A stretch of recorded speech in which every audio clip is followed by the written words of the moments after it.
അങ്ങനെ ഫാബിക്കുട്ടൻ്റെ birthday celebrate ചെയ്യാനായിട്ട് celebration കാര്യമായിട്ടൊന്നുമില്ല, ചെറിയൊരു ഫുഡ് അടിയും ഒരു കേക്ക് മുറിക്കലും ഇത്രയേ ഉള്ളൂ. കുടുംബത്തിലുള്ള എല്ലാ പിള്ളേരെയും എടുത്തുകൊണ്ട് ഞങ്ങൾ പുറത്തേക്ക് പോവാം. അങ്ങനെ ഞങ്ങളെല്ലാവരും കൂടെ ഊബറിനകത്ത് ഇടിച്ചു കയറി, ഇത്രയും പേര് ഒറ്റ വണ്ടിയിൽ അങ്ങനെ എല്ലാവരും കൂടെ ചെന്നിറങ്ങി പനമ്പള്ളി നഗറിലുള്ള സാൾട്ടിലാണ്. ഞങ്ങളുടെ വേറൊരു ഫ്രണ്ട് ഫാമിലിയും കൂടെ വരാനുണ്ടായിരുന്നു. അവർ വരുമ്പോഴേക്കും ഞങ്ങൾ അത്യാവശ്യം വിളിച്ചു ചോദിച്ച് ഞങ്ങൾ വേണ്ട കാര്യങ്ങളൊക്കെ ഓർഡർ ചെയ്തു. അങ്ങനെ ഒരു 10-15 മിനിറ്റൊക്കെ കഴിഞ്ഞപ്പോഴത്തേക്കും ഗാവിനും ബുദ്ധയും പിള്ളേരൊക്കെ ആയിട്ട് എത്തി.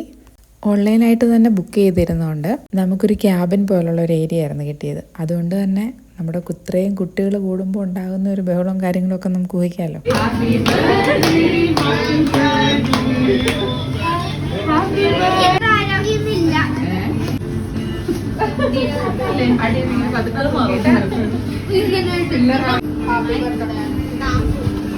ഓപ്പൺ ഏരിയയിൽ നിന്ന് സെപ്പറേറ്റഡ് ആയിട്ടുള്ള ഏരിയ ആയതുകൊണ്ട് തന്നെ മറ്റുള്ളവർക്ക് വലിയ ബുദ്ധിമുട്ടുള്ള കാര്യങ്ങളോ ഒന്നും ഉണ്ടായിരുന്നില്ല എന്നാണ് വിശ്വാസം. അങ്ങനെ വന്നവരെല്ലാവരും കൂടെ വിഷൊക്കെ ചെയ്ത് ഫാബിക്കുട്ടിന് കേക്കൊക്കെ കൊടുത്തു.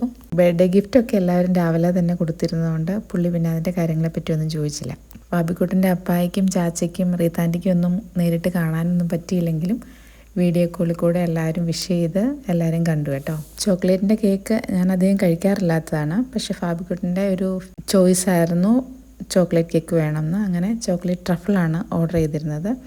എന്തായാലും നല്ലതായിരുന്നു, ഓവറായിട്ട് മധുരമോ കാര്യങ്ങളൊന്നും ഉണ്ടായിരുന്നില്ല. അങ്ങനെ എല്ലാവരും കേക്കൊക്കെ കൊടുത്തു കഴിഞ്ഞ് നേരെ ഫുഡ് അടിയിലേക്ക് കയറി.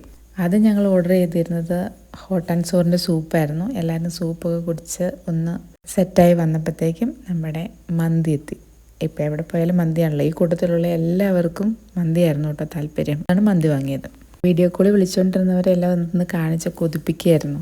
ഞങ്ങൾ ഇത്രയും പേരുണ്ടായിരുന്നിട്ടും ഞങ്ങൾ ഓർഡർ ചെയ്ത സംഭവം മിച്ചം വന്നതുകൊണ്ട് തന്നെ കുറച്ച് സംഭവം ഞങ്ങൾക്ക് പാഴ്സൽ എടുക്കേണ്ടി വന്നു. ഇത് ആ റെസ്റ്റോറൻറ്റിൻ്റെ ഫ്രണ്ടിൽ കൊടുത്തിരിക്കുന്ന ഒരു ഫിഷ് ടാങ്കാണ് കേട്ടോ. നല്ല ഭംഗിയുണ്ട് അറേഞ്ച് ചെയ്തിരിക്കുന്നത് കാണാനായിട്ട്. ആ ഫിഷ് ടാങ്കിൻ്റെ ചുറ്റുപുറം പ്ലാസ്റ്റിക്കാണ് ചെടി വെച്ചിരിക്കുന്നത്, അറേഞ്ച് ചെയ്തിരിക്കുന്നതാണ് നല്ല ഭംഗിയുണ്ട്. അങ്ങനെ അകത്തെ സംസാരങ്ങളെല്ലാം കഴിഞ്ഞ് വന്ന് പുറത്തു നിന്ന് കുറേ നേരം കത്തി അടിച്ചുകൊണ്ട് നിന്നു. അങ്ങനെ ഫാബിക്കുട്ടൻ ആഗ്രഹിച്ച പോലെ അവൻ്റെ ഫ്രണ്ട്സിൻ്റെ സിബ്ലിങ്സിൻ്റെ ഒക്കെ കൂടെ ഒരു തവണത്തെ ബർത്ത്ഡേ അവന് കൊച്ചിയിലും സെലിബ്രേറ്റ് ചെയ്യാൻ പറ്റി. അപ്പോൾ അടുത്ത വീഡിയോ കാണാം. ബൈ.